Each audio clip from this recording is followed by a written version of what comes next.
Getting hit multiple times coming out of that bike section. More drivers coming to blows.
Well, hello and good afternoon, everybody. Welcome back here to Slow Motion Broadcasting, and welcome back to the Formula V Weekend Warriors. This is ride number 5 of this season, coming to you today from Motorsports Arena, Oschersleben. My name is Ron Maunz. Alongside me, working the comms and the cams, is Joshua Wilkie.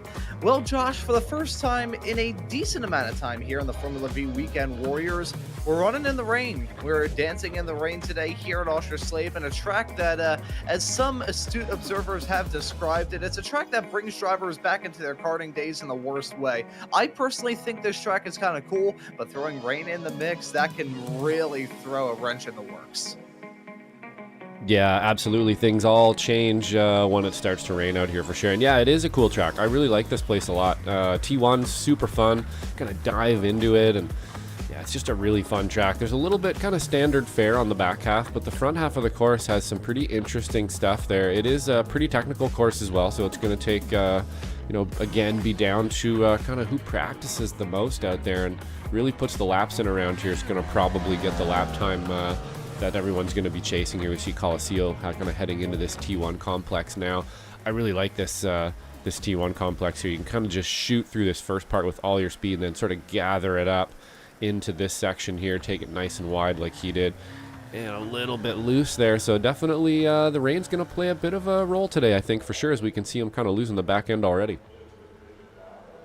So we'll have to see how exactly these drivers will tackle today's race. The rain always going to throw a wrench in the works, especially in these Formula Vs, which really important to have good runs coming out of these corners in these very momentum-based cars currently in the early stages of qualifying. And a reminder, folks, 15-minute long qualifying session, 4 laps allotted to these racers to try and get the job done. And it being a solo session on iRacing, that means that all of these drivers have the track to themselves, so don't have to worry about drafting or anything of the sorts, as we will look to see how exactly today's race is going to go. Josh Justice already jumping up with a pretty quick time. He's currently in P3, as Alan DeGassis is your current provisional pole sitter as it stands right now in the 927 car. Jim Brewster slotted in P2, Josh Justice and Wayne Buttermore round out your top 4. Not the biggest of grids that we've got here in this race, it must be said, but we've still got the usual stalwarts here in the Formula V Weekend Warriors Series showing up and putting on a good show. Yeah, we've got our kind of usual suspects there close to the front. Wayne Buttermore actually pulling a 4th place here so far. There's Tor. There we go. We're starting to get our usual suspects up at the front here, and that's a pretty good lap for Tor there, about 2/10 faster than anybody else on course so far. We are pretty early days in the qualifying session right now, though, so I wouldn't put too much weight on that quite yet, although it is Tor, so we can probably weight it slightly in his favor there for sure. Let's take a look at Brian Hansen here, I believe, is today's sponsor. Make sure we give some shout outs to him as well for the Breast Cancer Awareness Month. Thanks for sponsoring today's race. For sure, can't do it without you out there. Yeah, looks like he's doing okay as well. He's got his first lap in at least here with a 1:57.3, making it about 3rd place in S2 so far. I believe we'll see a little bit of moving around there. Martin Vasseur is with us again, the 444. I believe he was with us last weekend as well. Looks like we're just kind of starting to get our first few laps in here, getting used to the track. You know, it's one of those things in the rain where you can kind of be out there pumping laps in, and as long as it doesn't keep raining, if it doesn't get worse, you never really know when that lap's going to come to you. Every once in a while, you can just pop one in and get a really good lap. You get a bit of a easy or a slip through a curb or something that you weren't usually going to get, and it can really make all the difference. Yeah, the curb's going to be definitely a no-fly zone here in this race. I mean, painted lines, doesn't matter what you're racing. And I remember back in my karting days, whenever we would be walking the course before a rain event, my dad would always say, hey, you got some painted lines? Don't drive on them, because it's basically going to be like a giant slip and slide. So we're hoping that we won't have that go on here today. But let's ride on board with Brian Hansen, slotted down in P9 as he heads his way onto the start-finish straightaway, down off into Hotel, the 1 and 2 section here on this racetrack. This is the original layout that we are running here today. Don't have that god-awful 90-degree left-hander a little bit farther up the road. Here we go, though, very quick into turn number 1. The approach down into 2, super tricky to nail down. You know how I said that painted lines are a bit of a detriment? You gotta lot of them heading off through the first few corners. So frankly, it's not something you can 100% avoid. But we see Brian Hansen now hanging down into turn number 3. This turn always a little bit of a unique one in the sense that it does have a little bit of banking to help you up. And be careful on corner exit. That outside curb can be very hungry for your safety rating as the track kind of pyramids out. There's a bit of a point in the road as you head your way off through there. Now through the triple section. This is turns number 4, 5, and 6 down to turn number 7. This is the longest corner in terms of duration on the entirety of this lap, and biggest in terms of the amount of angle that you're driving around there. More than 180 degrees, probably rounds out to about 210. Very long corner. That's a quick chicane section of 8 and 9. Now all through McDonald's of turn number 10, but as we see him drive through there, we have this back straightaway run, one of the longer ones on this racetrack. Really, the back straight that we're on right now, the start-finish straightaway, the only long flat-out blast on the entirety of the lap. And he's off into a pretty good overtaking spot in most situations through turns number 11 and 12. Now, in the rain, we'll have to see if drivers can get a move done there, but usually in dry, that's a good spot. This is going to be a real tricky section, though.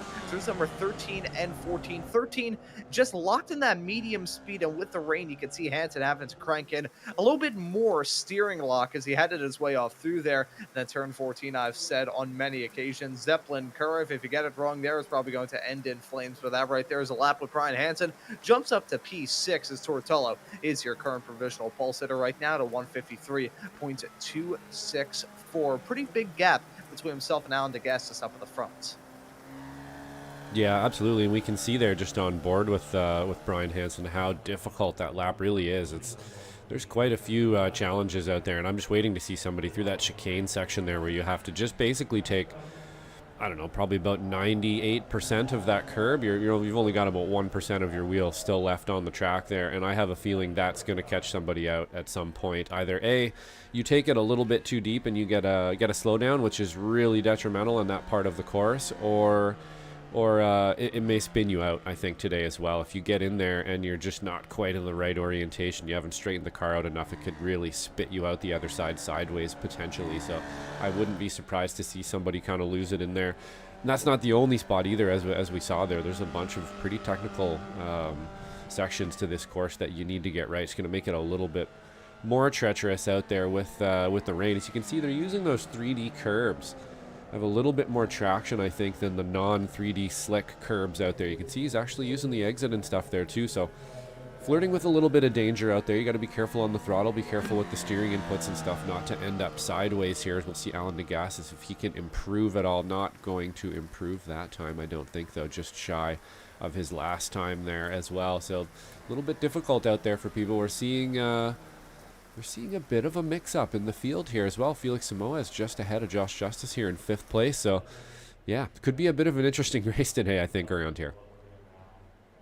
Yeah, going to be an intriguing one. This track, 14 turns in all. I said during the track, I don't know why 13 slipped out, but 14 turns in all, 2.3 miles. This track packs a punch. Lots of twisty and technical sections, so you're gonna have to be on your toes all throughout this race. As we see Ryan Szynski at his way down into turns number 11 and 12. Here he's currently qualified in P11. We'll see what he can do here in this session as Felix Samoa is the next to come across the line.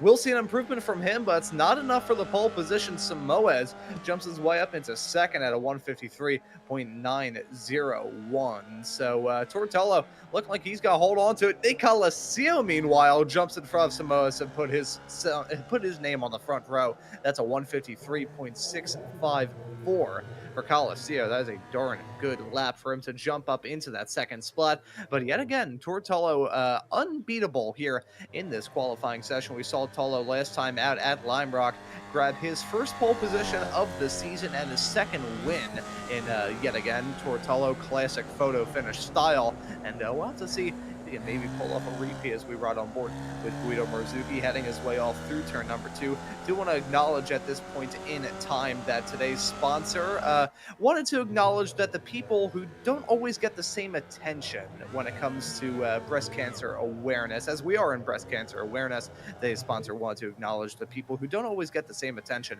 as those in detection and treatment. People who bring the joy to the lives of patients and their families, like the great folks at the Karen Wellington Foundation. This foundation has gifted over 3,000 gifts of fun to women at all stages of diagnosis, regardless of their financial situation.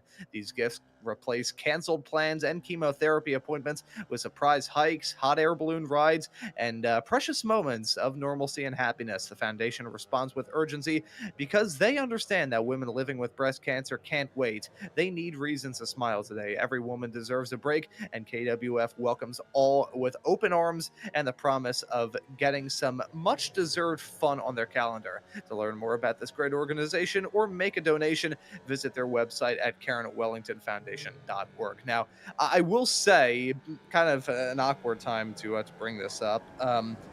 I believe Brian Hansen wants to remain anonymous this week, so I apologize for that. However, we would like to thank Brian for making today's broadcast possible, and it is breast cancer awareness. I can share my own story of a fundraiser that I was a part of back in elementary school. It was back in 5th grade.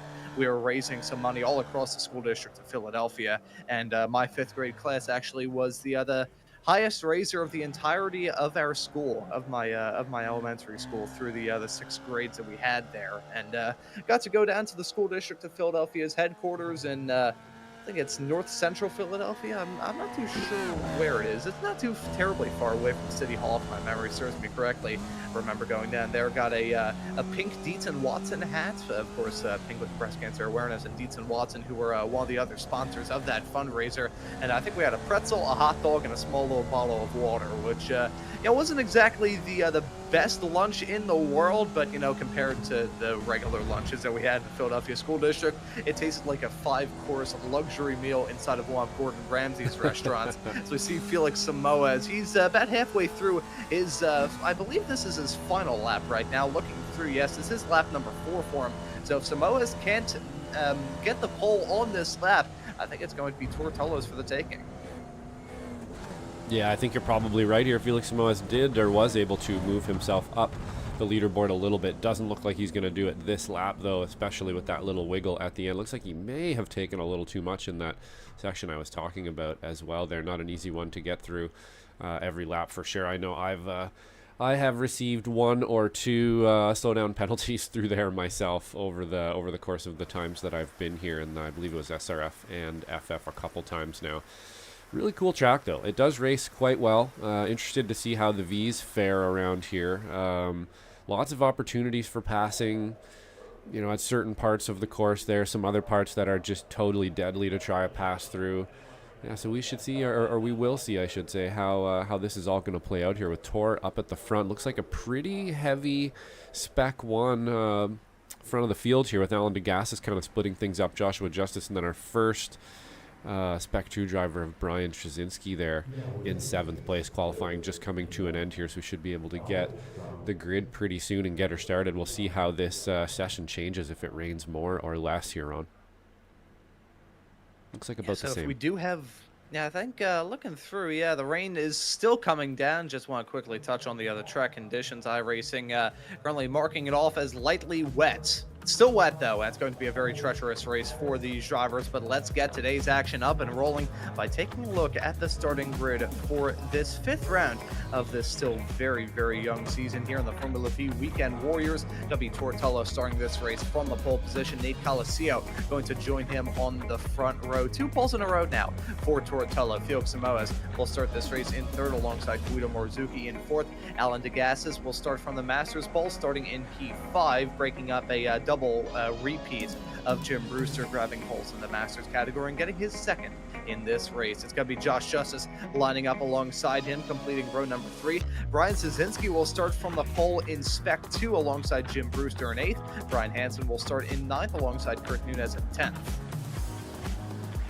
And then 11th, we have Stefan Westcott. In 12th, we have Nick Tullo. In 13th, Wayne Buttermore. 14th, Martin Vasseur. In 15th, we have Jason Grider. In 16th, we have Brian Belinsky, and that is going to round out our field for today. So 16 starters, 14 turns, and 2.3 miles of slightly damp asphalt ribbon that lies ahead in this 30-minute long race. This is going to be a tough one for these competitors. The 16 drivers that are about to grab the green flag are going to be tested on their skill, tested on their patience, and tested on their wit here today as the green flag is out, and the drivers are on their way. We're racing at Oschersleben, and that is Tortello getting off to a dream start. Nick Alessio in that Chiquita Banana car slipping his way right in behind, as Felix Samoa is going to maybe look to try and get a move done around the outside as they head their way down off into 1 and 2 for the very first time. Keep an eye on Tullo all throughout this race. Of course, grabbed that pole in rather convincing fashion, grabbed his second win of the season last time at Lime Rock, but Tour, a driver who has lived in Japan in the past, races in the UK, and was originally from New England. He is no stranger to rain and racing in the rain as well, so look at Tour to maybe impress today. Yeah, he's definitely off to a pretty good start here. This is what you want to see for sure as the leader. If anything, you know, you're hoping now that Felix Samoes and Coliseo are going to get caught up trying to fight each other here, and you're just trying as hard as you can now to just lead, not make a mistake, be nice and confident and consistent with the driving and with the inputs and stuff there. Try to make sure that you don't make a mistake.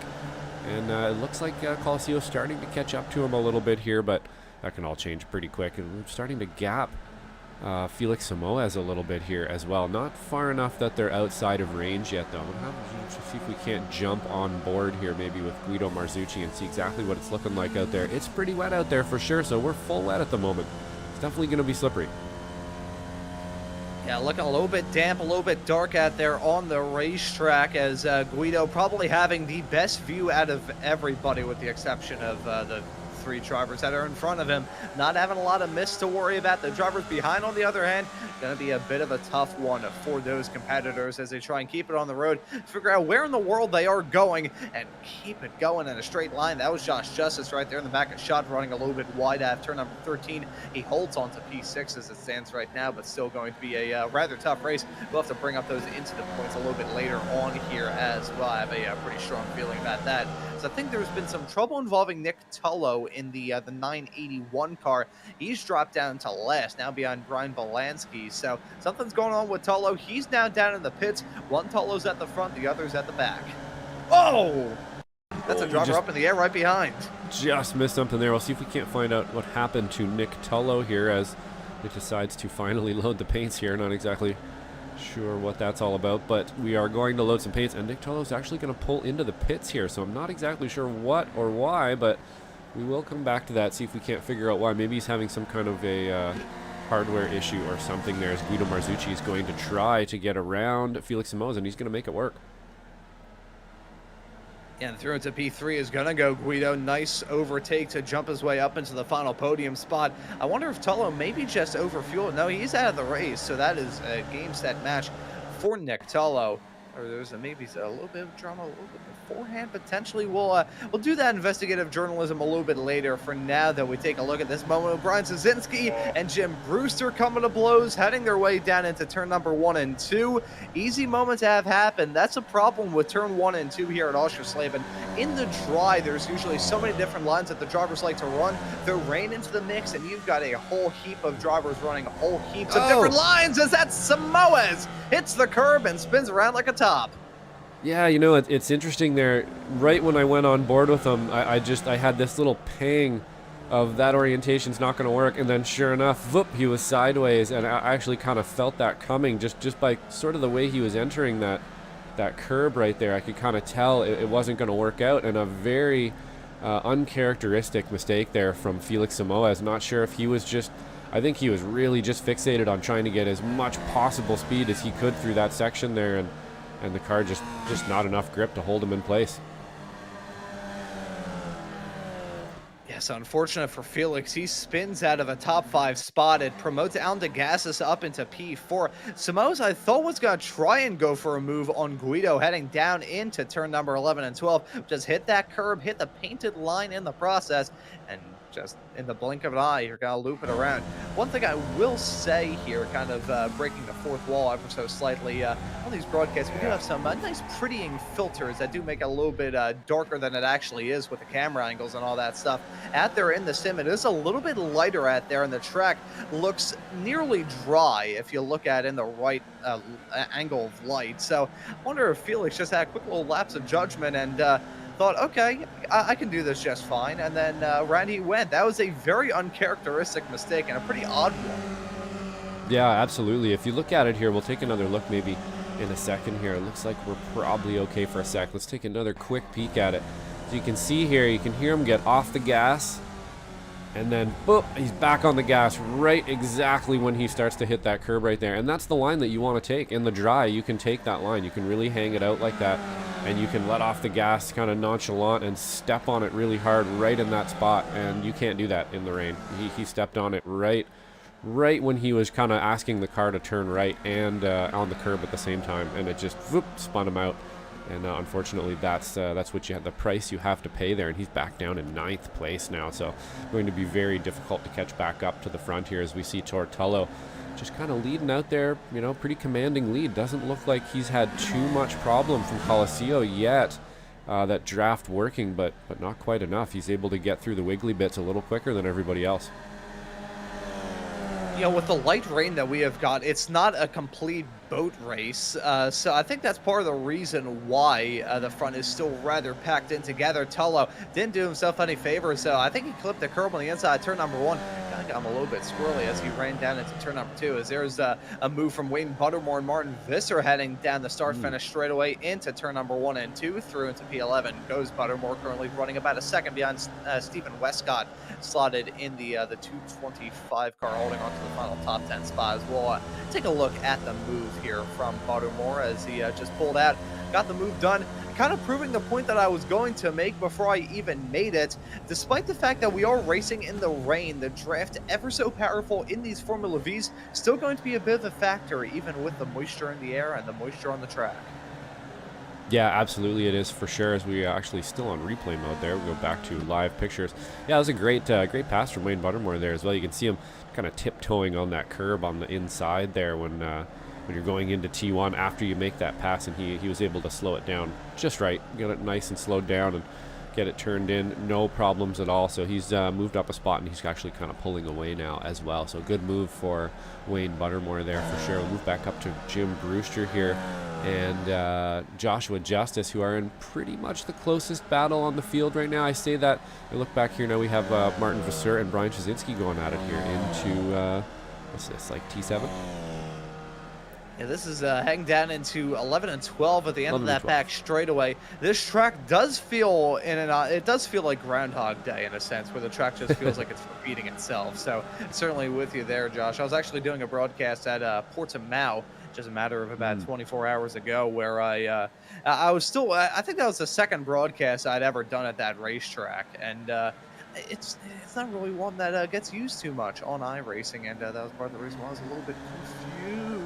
As ever, right there is Tortello missing the apex yet again off through turn number 2. It's giving Nate Coliseo and Marzuki the opportunity to close up a little bit on entry. I think Tolo's just trying to maximize the exit, round off and diamond off the corner a little bit more. If there's any corner around this racetrack where you do want a late apex, it probably is turn number 2, just so you can avoid the killer curve on the outside. But Tortello really not able to shake off these two, like a bad case of the fleas, as Nate Coliseo and Guido Marzuki still running right behind. I mean, that gap practically minuscule between these front two.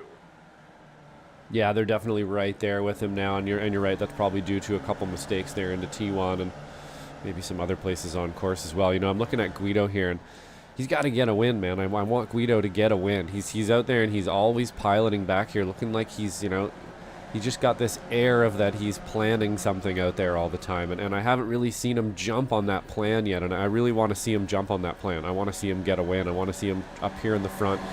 Looks like he's kind of getting gapped a little bit now. You don't want that to happen. I'm not sure how it works in iRacing with the draft, but it does feel like in the rain you got to get a little closer for that draft to matter. I don't know if that's just in my head or what. This is what I feel about it, but it feels like you got to get a little bit closer for it to really matter here, and it's starting to kind of gap it out now. it's going to be a game of errors, I think, from here on in. Whoever makes the least amount of errors in this top 3 and who can be there at the end is going to be the winner. And if they're smart, they won't let Tor behind them before the end, because we know what happens if Tor's behind you at the end of a race and he's in draft range. He's probably going to beat you to the line. See, what's funny is, as much as this track isn't really a huge drafter, I mean, gosh, we look at the races that we've had up to this point. Phillip Island, big draft race. Sebring on the Club Layout, even then, that was definitely a frenetic one, but we still had some pretty strong drafting throughout that race. The Saxon Ring, bit of a drafter on the back end of that circuit. Lime Rock, that's a drafting race if ever you saw it, and that's part of the reason why Tortello gave us a fantastic photo finish last time out. But you think of Oschersleben, you don't really think of the draft too much, but these Formula Vs can put on a draft show just about anywhere. I always mark them off in the top 3 of drafters on the iRacing platform in terms of road course cars. That is just strictly road course machines. Put them up there with the likes of the Spec Racer Ford and the Radical SR10. And speaking of the Spec Racer Ford running here at this track, a couple of seasons ago, there was a fantastic photo finish there, 3 wide heading off through the final corner, put on a just brilliant, insane race at the very end. And it was at this track, albeit in the dry with those Spec Racer Fords, but even here, the draft cars can have a bit of a photo finish, because a run out of the final turn, heading down onto that start-finish line, I wouldn't necessarily say it's massive, but it's not small either. Yeah, that's for sure. There's probably enough there. Like, you can get some drafting done enough, I think, around here to get close enough to get a pass done, but not really sure that drag race down to the start-finish line, you got quite enough to get. I mean, there's definitely enough to get it done. It's not impossible, but it doesn't really, like you're saying, kind of like some of our other tracks there, really boast the, wow, you know, if you come out of that corner in second place, you're almost definitely going to win to the line. Here, it's not necessarily like that, but you know, like you're saying as well, there's been a bunch of kind of places we didn't think were going to matter like that, and then they end up mattering in the draft with the V. So it's kind of interesting to see exactly how this is going to play out here. As it looks like he's kind of better through the corners here, and he's able to kind of stay away from them. And I'm not sure if that's because of the pressure from Guido Marzucci there on Nate Coliseo, slowing him down. That's not really Guido's MO. I don't see him pushing Coliseo to the point of slowing him down. That's not really the way Guido drives, but he doesn't seem to be able to catch up to Tor here. He's gapping him again, and I think that has to do with Tor just making a mistake or two. Now he's back being consistent. Being consistent again, and Coliseo having a bit of a hard time keeping up with that consistency, perhaps.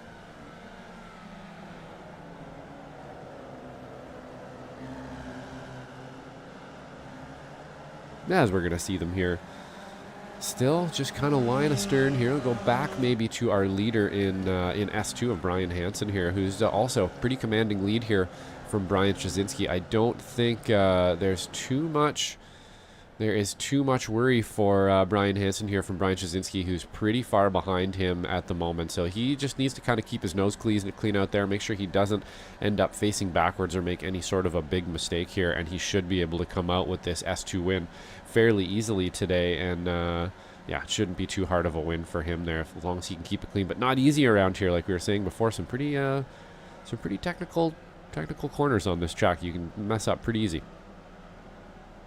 Yeah, super technical racetrack, and I do apologize there. True professionalism. I had my microphone muted as I was talking off into dead air. And yeah, it happens quite often. See, the problem I've got is that my mic stand, from my perspective here in my makeshift studio at my desk in my room, it completely covers up my mixing board, so I can't see when the mute button is on. That's on me, though, as that is a move from Marzucchi on Nate Coliseo, and he's going to jump his way up into second. I think Marzucchi was feeling like Coliseo was being a bit of a rolling roadblock and said, you know what, I just want to get this move done and at least have a chance to catch up to Tor, as that gap has now ballooned out to 1.8 seconds. Want to draw attention, speaking of Tor, to the race, the last Formula V race that we had in the rain.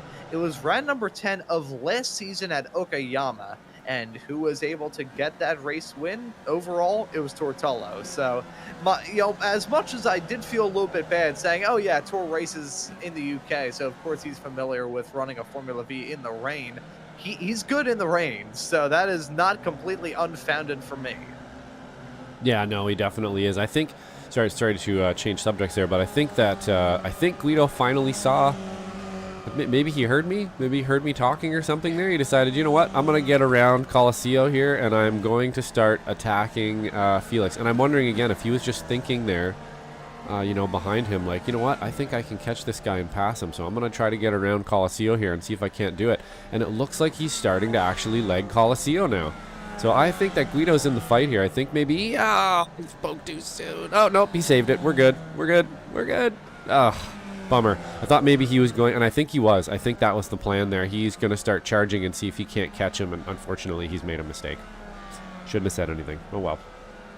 The old commentator jinx strikes again. I was just going to say, Guido. if a driver has a code brown moment, but they recovered from it rather efficiently, does that like downgrade it to a code beige? I'm not entirely sure how that works out. But Guido Marzuki holding on to P3 as a result of that spin. Now about 1.7 seconds behind Colosseo, who's now about 3.5 seconds behind Tortello. So it is very much so spread out up at the front. These three cars were packed in by about a second and a half not too long ago, and even down to half a second for that matter. But it has certainly grown out in terms of the gaps, and Aldegassis now maybe going to try and apply some pressure to Guido in the not too far off future. He holds on to the lead in the Masters category, and will look to try and mount a charge, because as much as he is holding on to that lead in class by about 3 seconds, the driver right behind him in the field is Jim Brewster, his other Masters rival. Those two probably going to be the ones contending for the Masters Championship this season. Brewster already having 3 wins up to this point, so really look to him to maybe be the one to beat. But Alan Degassis has put in some good drives here this season as well, so got to be those two duking it out for the championship in that Masters category, I believe. That, or it's just going to be Jim Brewster versus the rest of the world. Series admin here, he is rather familiar with these Formula Vs. I mean, hey, you gotta be the series admin, but holding on to P5 right now, leading this small little trio of cars. It's himself in front of Josh Justice, in front of Felix Mose, who has recovered from that spin a little bit earlier on, is slotted down in 7th currently. Yeah, it looks like this is kind of where the race is at the moment here for sure. Samoa's going to go up the inside of Joshua Justice there into the chicane.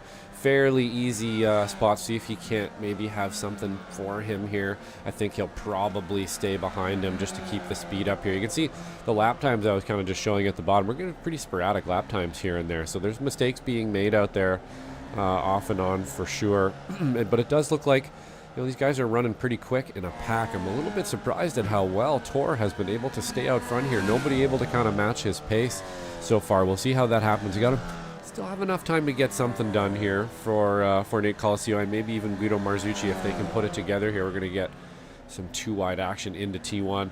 Not the fastest way through there for sure. That's not really where you want to be trying to make a pass, unless, of course, you know, you just want the position, think you can stay in front, because it is going to slow you down going through there like that. We're going to see Josh Justice still fighting here with Jim Brewster on the inside. Looks like Jim Brewster's nope, he's going to take her around the outside by the looks of it, and they're going to keep fighting, Ron, side by side.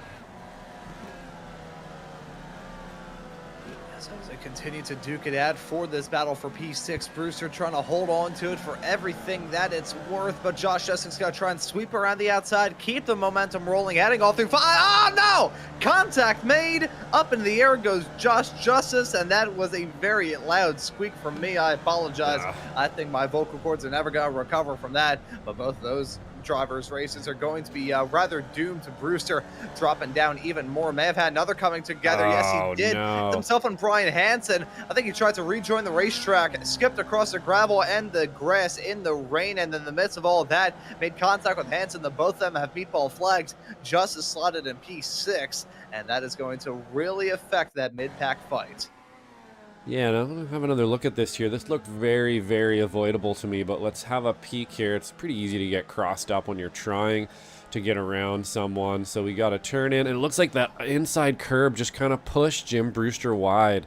So to me, that looked like just maybe some, you know, not very good awareness, but no, that's not what it was at all. It looks like that curb on the inside pushed him wide, and then we're going to have an unfortunate rejoin here. So, you know, we know Jim Brewster's not trying to do stuff like that out there on purpose, and that definitely wasn't. That was an accident for sure. He spun If he would have just been able to shoot across the track there, I think he was trying to get out of the way as quickly as possible, and unfortunately, in that trying to get out of the way, got in the way, and that just happens sometimes. Unfortunate.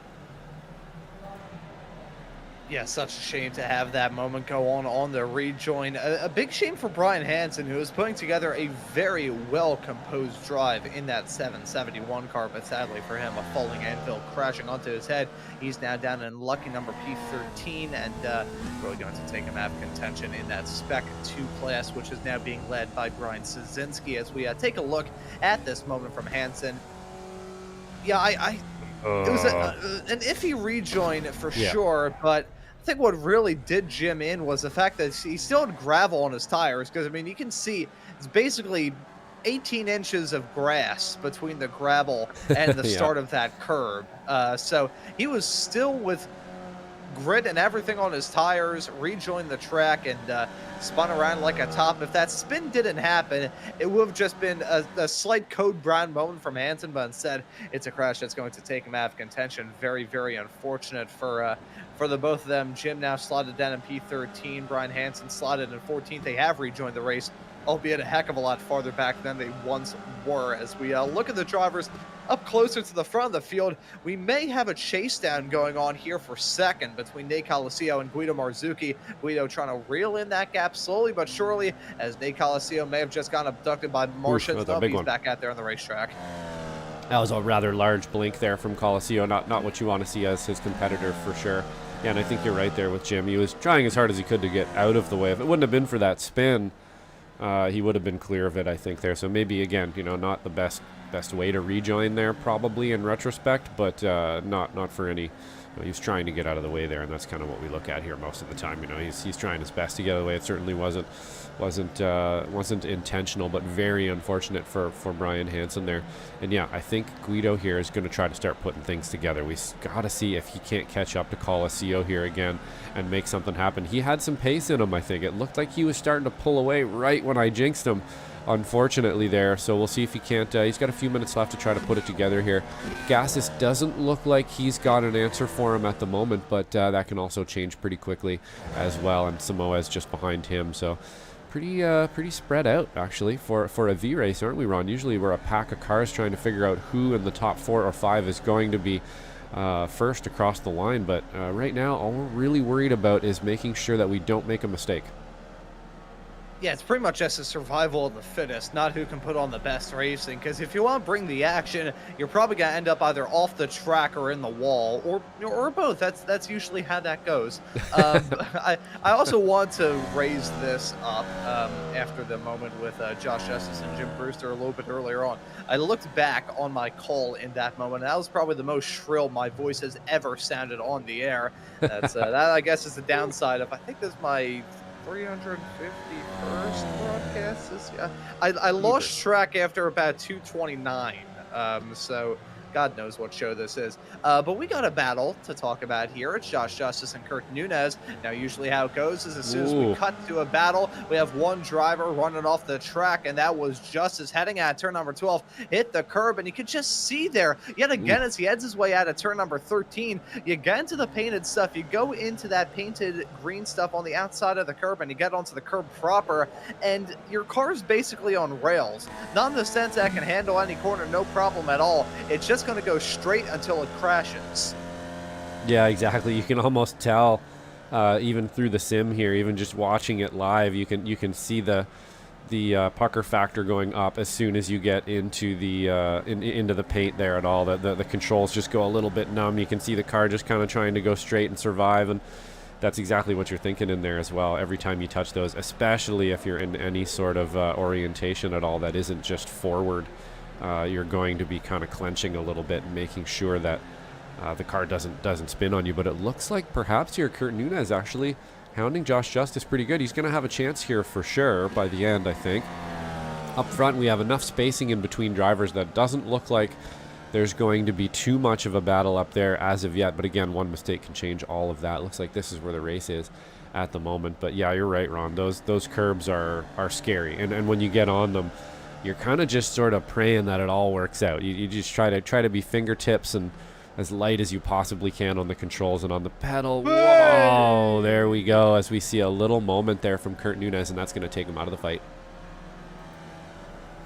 Yeah, a small little wiggle. I can't even say that's a small wiggle. That was a massive snap as he headed his way off through turns number 8 and 9. We're going to take a look at a moment that actually just befell Guido as we were looking at the sideways snap from Nunes. I think Guido Marzuki may have had a moment as well. He was slowly but surely reeling in Nate Colicio.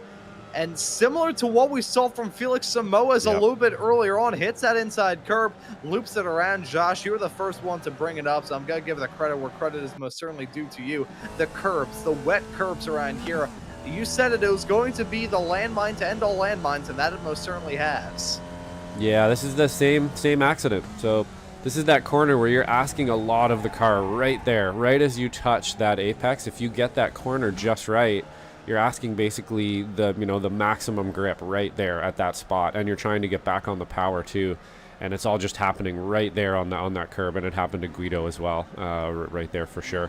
I could kind of see it coming, like I was saying with Felix Samoas. I actually had a little pang of, oh, this might not work out, and then sure enough, he started to slip right then, and it's because I know that corner, and that's the spot there where it's asking the most of the car, kind of laterally to the left, you could say, and it just couldn't hold on to it there for sure. So it happened to Guido as well, and now he's got Felix Samoas on his butt. So the two drivers that spun in exactly the same spot on the course are now line astern with each other and have a race on our hands here. So we'll see if Guido can hold him off for another lap or two here, for another couple laps.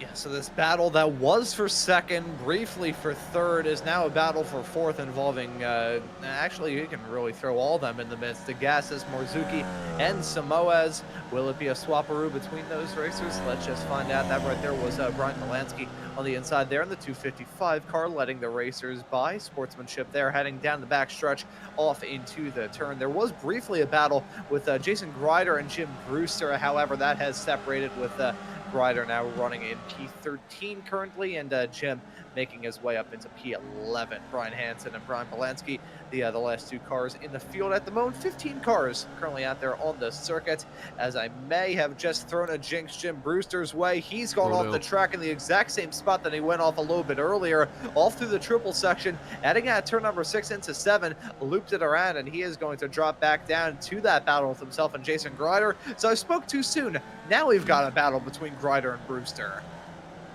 Yeah, I'm not exactly sure what happened there. There's some kind of a report here. I'm just going to have a quick look. It looks like it might be on his own.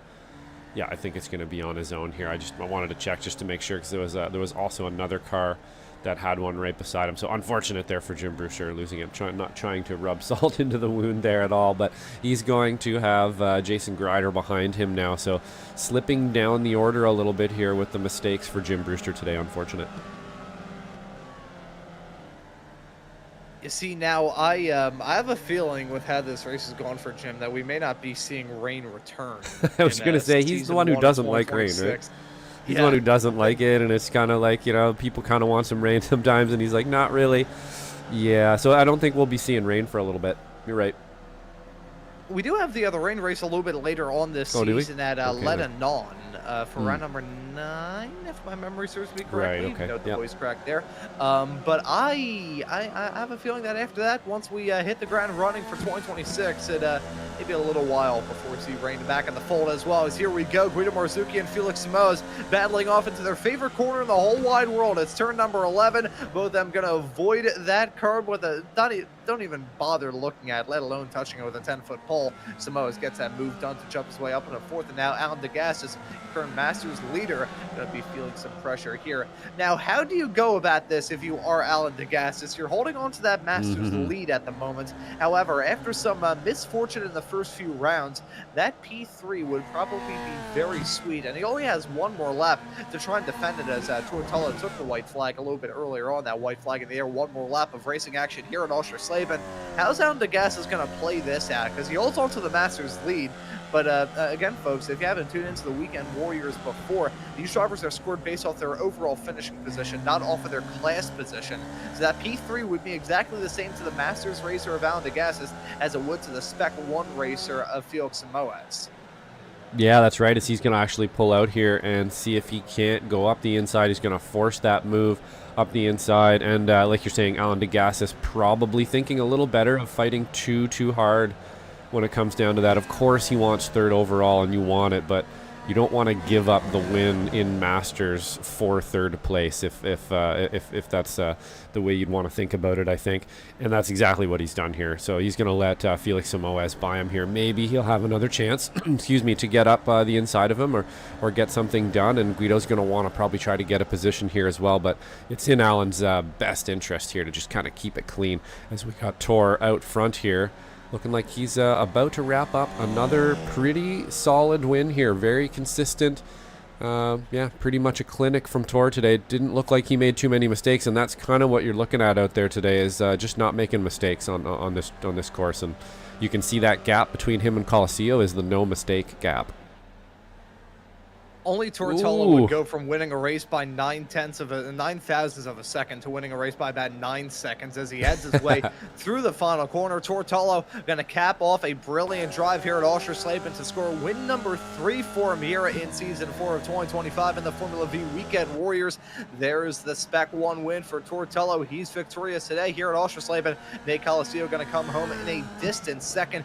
Felix Samoes will run at your podium in third. Guido Marzucchi inherited fourth right at the very end after a mistake from Alan Degas. He drops down to fifth, 1.4 seconds back of Marzucchi, but he still walks away with the win in Masters, so it's not exactly a bad day if you are Alan Degas. And with Jim Brewster finishing a little bit farther behind, going to maybe give us a little bit of battle to talk about in that Masters Championship fight as we head off into the final race of the first half of the season. Next time out here on Slow Motion Broadcasting at Circuit de Magny-Cours. Here's Brian Szynski coming across the line, slotted in P8, and is going to be a Spec 2 victory for him here in this race.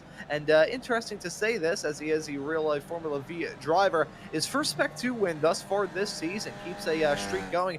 Now 4 different winners in the Spec 2 category in the first 5 races. The only repeat winner being Ken Hadu, not present here today. But a pretty tame one at Oschersleben, it must be said. Yeah, fairly tame out there. It was definitely, those who can keep it clean are going to do well. Wayne Buttermore doing really well today with a P9, keeping it clean out there for sure. A little bit of celebration in order there. Definitely, it's a good position for him. Jim Brewster going to come in just behind there, Martin Vasseur, and then we are going to have some of our people who did not have that great of a race out there today as well. But yeah, good one for Tortolo. Super consistent out there.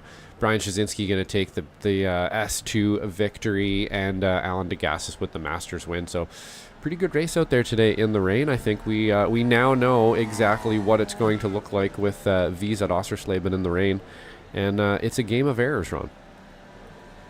Yeah, it certainly was. Just being there at the very end was the game to play here today. It was the name of the game today, and it was Tortolo walking away with the victory. We'll be able to get those results loaded up here in just a few moments' time. I want to see what sort of jumping shenanigans and chaos we're going to have here at the very end, because God knows, I mean, it's usually a bit of a riot. I think in the past, is Guido just going to send it off down into turn number 1? Boom! There we go. A go. little bit underwhelming with the gravel, considering these Formula Vs are about as light as a feather and about as powerful as a vacuum cleaner. It is a little bit tricky to try and skip across that gravel without any further incident. It's one in the world that we just see it there with Jason Grider. I think his car got yoinked in about several different directions.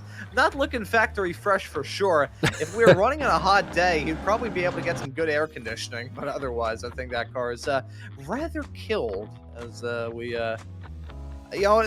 run out of the superlatives to describe some of the shenanigans at the end of this race, but let's take a look at the other race results here right about now. Let you know that Tortolo is your race winner. Nate Coliseo slotted in second. Felix Samoes rounds out your podium in third. It's going to be Guido Marzucchi in fourth, and from Alan Degas is your Masters winner in fifth. Josh Justice is classed in P6, and from Kurt Nunes in seventh.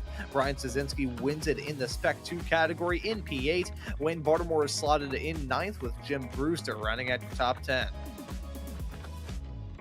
Yeah, and then at 11th, we have Martin Vasseur in P2 for the Spec 2 class. In P3 for the Spec 2 class, we have Stefan Westcott doing pretty well today. I'm not sure if that might be his first podium today. You'd probably have to check that one for me, Ron. There, you might know better than me. Jason Greider in 4th in the Spec 2 class. Then we have Brian Hansen, today's sponsor. In 15th, we have Brian Belinsky, and in 16th, Nick Tullo. And that rounds out your results here today. I believe Stephen Westcott has grabbed the podium in class before. See, I have all the class winners and their overall positions, both in qualifying and the race. I do not have the class podiums, but I may be able to get that information here in the not too far off future. Just do a slight amount of filibustering here, sing a small little song and dance, and let you know how everything has worked out in some of the previous races thus far this season. Yeah, I finished P2 in the Spec 2 category at the other third round of the championship at the Saxon Ring a little bit earlier on here in this campaign. But with all the stats and stuff taken care of, had a nice quick little look at the results. I think we can move off into some interviews, and based off the fact that I'm usually the one having a chat with him, I think I'll save Tortella for you, Josh, and put the interviews up and rolling by having a chat with Brian Szynski, our Spec 2 winner here today. Brian, welcome into the broadcast booth. It's a Spec 2 win for you here today at Oschersleben, your first one this season. How was that wild race at Oschersleben today? It was really fun. The car feels great in those conditions. It's super fun to drive. I went from the purple car back to the green car because I had a string of anvils hitting me for some reason, thinking I was a different purple car maybe. And I went today, and then was catching Brian pretty well. I thought it'd be close at the end, and then I spun in the carousel, and it was like, oh, that's race over for me. And then he did it the next lap or whatever, because I saw him getting back on track, and it was just a boring race with 12 seconds ahead of me and behind me. It was actually a moment with himself and Jim.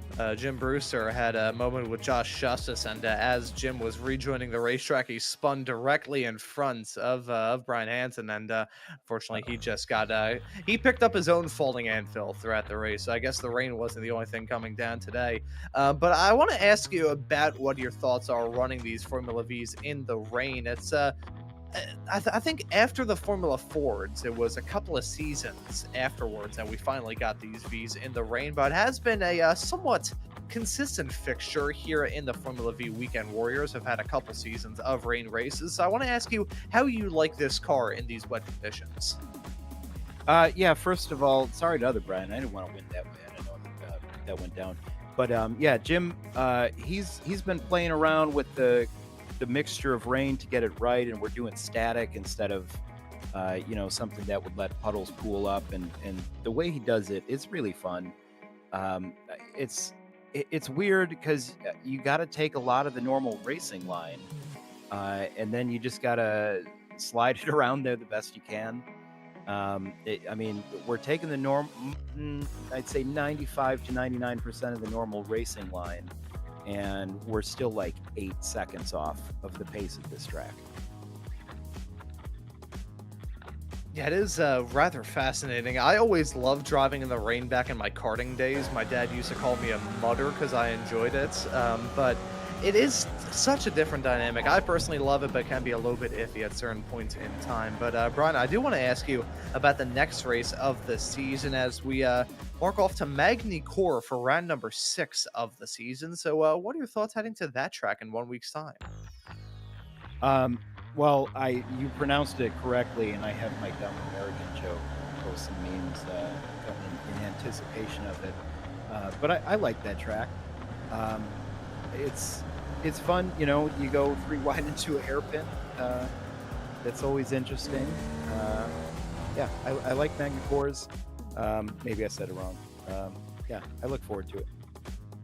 See, I was going to ask if I pronounce it as Magny Cours. Was there going to be a beer-related joke that I was going to be to put in the Formula V chat? Was that a right guess from me, or was I? Yes. Yeah, so pretty much there's going to be a poll of how do I pronounce it correctly, and I've got some AI images. You guessed one, the other's a magnet, and then the other is a little insect associated with dead stuff. Fair enough. I think, well, I'll have to be spying in on the Formula V chat as I often do to see some of these images in the week. But Oop, Brian, we'll. I forgot one. Another is a prophylactic. Oh, there we go. Interesting stuff. But I'll let you give any thanks or shout outs because I don't really have anything else to add to that. We'll let you give the thanks and shout outs before we let you go and celebrate this win. Well, Jim said to remember to show up here and thank your parents. So thank you, Mom and Dad. And also thank you, Mr. and Mrs. Brewster. And I don't know, thank wife and kids. Thank everybody watching at home. Thank you guys. You put on an awesome show for us. Appreciate it. And thank you as well for joining us here in the booth, Brian. Well done on the Spec 2 win, and looking forward to seeing you out there at Magnet Cores next time out. Cheers. As that right there was Brian Szynski. I gotta say, him mentioning a meme about the next track that we're racing at being sponsored by Prophylactic and then immediately shouting at his parents. I'm not really sure what to say to that. But we do have some more drivers looking to have a chat with us, Josh. I'll let you have dibs on who you want to talk with next. Yeah, let's bring Tor in here. Alrighty. Tor, another win, another rainy race. Oschersleben today here. How was that for you? Well, I gotta say, it was a bunch of fun. Yeah, it was really, really slippery at the beginning, but I'm a little disappointed in myself because one, I let I let Felix get the fastest lap and maybe like 3 laps to the finish, and two, I got right at like the last few corners, I got a 1x, and I'm just kicking myself for that. But it was a great bunch of fun. I always loved the rain, and yeah, it was great to slip and slide around Oschersleben. Yeah, it looked like it was a bit of a race of mistakes out there. Everybody, behind you kind of made a mistake or two, and you were pretty much mistake-free, it sounds like, right till the end. I think we must have missed that 1x there at the end, but we were mentioning that, it looked pretty calm sailing out there in the front, and people behind you just making a little mistake or two or getting caught up in a little battle or two and just not able to put down the lap after lap like you were able to there. And I think we're headed off to Magny Coors for our next round. Is that another track you enjoy there, or not so much? Well, actually, I've never raced at Magny Cours, I think. Every single time that Weekend Warriors has been there, I've been away for some reason or another. So, yeah, just uncharted territory, but I'm on 2 wins on the trot, so hopefully I can make it 3. Yeah, absolutely. This one, too, not necessarily the big draft track either, so you're able to get it done on all the different layouts, but yeah, we're off to Magny Cours next time. Sounds like you haven't been there before, so that'll be an interesting one to discover here for everybody, I think. And maybe we can have some more competition for you up front there. But excellent win today. Nice and consistent out there. Was able to pull it out in the rain. No mistakes, really, unfortunately, till right at the end. You almost got the 0x. Those are always good to get. Not easy to do in any race, really, even over 30 minutes. So good job on that one. But we will catch you next week. Is there anybody you'd like to thank out there? Well, first and foremost, as usual, a big thank you to Bravo Motorsport, and a bit of a new thank you. So for my real-life racing, I'm going to be entering a content partnership with this streamer, and you might have noticed a new livery. So just a big thank you to Akuma Nimune, and yeah, just really excited to be working with her, and yeah, hopefully get good results. And thanks to the rest of the Weekend Warriors crew and to SMB. Awesome. Right on, Tor. We'll see you next week, and great win out there today. Thank you so much. Take care. You too. And that right there was Tortello, your race winner here today. And we got time to have one more chat, that being with Wayne Buttermore at the end of this race. Wayne, welcome into the broadcast booth. It's a P9 for you at the end of this race, and the Hard Charger 2 up 4 spots from where he started here today. How was it at this rain-soaked Oschersleben? Well, it feels pretty good to finish where I did, I'll tell you that. Considering I'm not a big fan of the rain, although I tried to keep my head down and keep it consistent. Only spun a couple of times, half spins actually. Had some good pace with Martin and Steven in the back over there while we were running together. Be able to run them down, and then I'd spin and they'd pass me back, and I'd kind of run them down again and they'd spin, and so it was a little bit of fun dicing back and forth there. Yeah, it's a different experience in the rain, that's for sure. Yeah, I was going to ask you about your thoughts on driving this Formula V in the rain, because this car really like no other, and just driving in the rain adds a completely different dynamic to it. You said that you weren't necessarily too big of a fan of running these cars in the wet conditions. Well, I think some of it has to do with not being familiar enough with how to do a proper setup for the rain. I could probably dial things in a little bit better that would make it easier to drive. Although I think the car is relatively easy to drive, and if you do get the back end out, many times you can catch it and not go into a tank slapping type of thing and end up in the wall. So keep it off, maybe get off track a little bit. I'm just more tentative in the rain in general. So although I think my pace in general compared to the leaders was comparable to when I'm doing it in the dry, so I'm often about a second to a second and a half slower than those guys are up front, and it's just it's hard to keep the pace going in the rain. Yeah, now I want to ask you about the next race of the season. Been a good season for you up to this point, but for round number 6, we're going to be heading off to Magny-Cours. So what are your thoughts heading to that track in 1 week's time? I'm going to have to get some practice out there because I'm not really familiar with the track. I think I've only run it one time, so I'm going to have to get some track time this week in anticipation of that. At least it'll be in the dry. That is one good thing. I think Josh's graphics card is going to be rejoicing upon that news as well. It won't be running in absolute agony for a couple of hours. But Wayne, we'll let you give any thanks or shout-outs before we let you go and celebrate this P3 and hard charger here today. All right, good deal. Thanks. So Ron and Josh, I'd like to thank you guys up there. Always doing an outstanding job with putting on a great show for the viewers and whatnot. Of course, the competitors out there and the administrators for the league. This wouldn't be the league that it is without all the participation and the cooperation and the understanding of what we're going to accomplish to put on a good show. So, and as I usually do when I do make it up to the booth, is I thank my wife for giving me the time to play over here. So. There we go, man. I'll always have to shout out the misses. But hey, Wayne, thank you for joining us here on the booth. Thank you for the kind words as well. Well done on the P3 and Masters and the hard charger here today. And looking forward to seeing you out there at Magny-Cours next time out. All right, we'll see you next week. And we certainly will. That right there was Wayne Buttermore joining us here in the broadcast booth. That'll just about do it for the interviews for this show. But Josh, a pretty tame one here today at Oschersleben.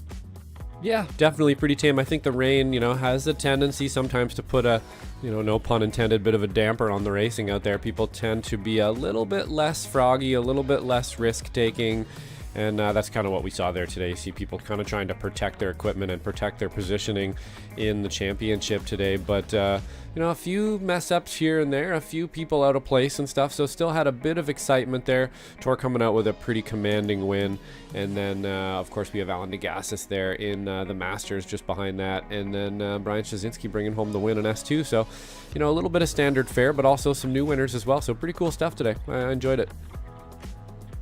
Yeah, pretty interesting race, I gotta say, all around. But Magny-Cours next time out, we have seen that in the past in the Formula V Weekend Warriors schedule. In fact, last season, it was the race immediately before the one rain race last season. It was round number 9 of that championship where Felix Mose was able to get a win during that. And looking forward to seeing that racing action here on Slow Motion Broadcasting. I have a whole lot of stuff to look forward to here, though, on SMB. We have got you entertained what feels like virtually around the clock, frankly, around the clock in reference to the week, frankly. Tomorrow, we have actually got 2 broadcasts instead of the regular 3, as XSLR is on a week off. The Formula Fords are going to be running at Road Atlanta in the Weekend Warriors World tomorrow, and the Spec Racer Fords are going to be at Watkins Glen here on SMB tomorrow at 3:45 p.m. Eastern Time. American Muscle Series going to be running their season finale at the Charlotte Oval. Not the Roval, the Oval next time out. That's going to be pretty wild. Oh, the boy. SRG F4 Series going to be running at Autodromo Hermanos Rodriguez from Mexico City for their 6th round of their season.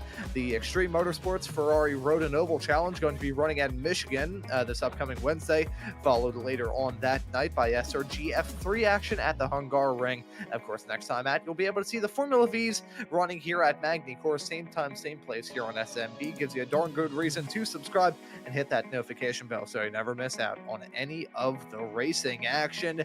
Pretty wet and wild race here today at Oschersleben, but hopefully all of you were able to enjoy it, and hopefully all of you will be here next time out at Magny-Cours. But as for this broadcast for round number 5 of the Formula V Weekend Warriors, that will just about do it. So for myself, Ron Maunz, and Josh Wilkie working the comms and the cams with me on today's show, I say thank you all so very much for tuning into the action on Slow Motion Broadcasting today, and we hope to see you all wherever it is in the not too distant future.